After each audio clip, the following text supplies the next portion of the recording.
خرجنا اتمشينا الساعة بتاعتنا ورجعنا الحمد لله. كنا طالبين الخضار من الخضري جابولي. تعالي بقى نشوف عشان احنا هنبدأ بقى بعد رمضان ايامنا العادية. فالنهاردة مطلوب مننا محشي ورق عنب، وجاب لنا ورق عنب وكوسة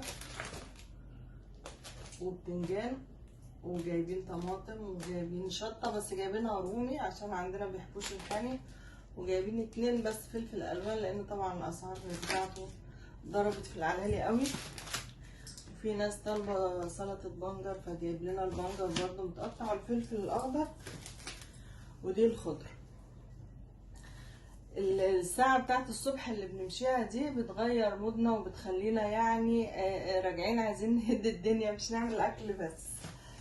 فربنا يعين الناس اللي بيشتغلوا. اكيد لما بتخرجوا برضو بتجددوا نشاطكم وبترجعوا عايزين تعملوا كل حاجة.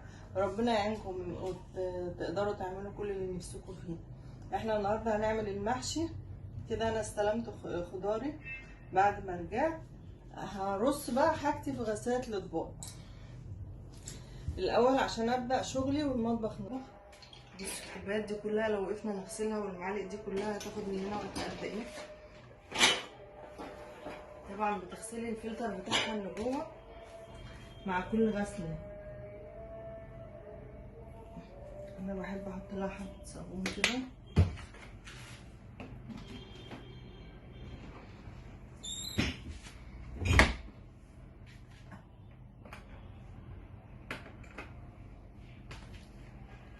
كده خلصنا من مواعيننا. كده بقى نبدا نشتغل على نظافه ونعمل ايه المحشي بتاعنا.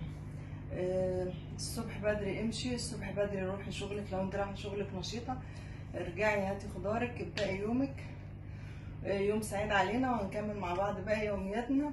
صباح الخير عليكم جميعا.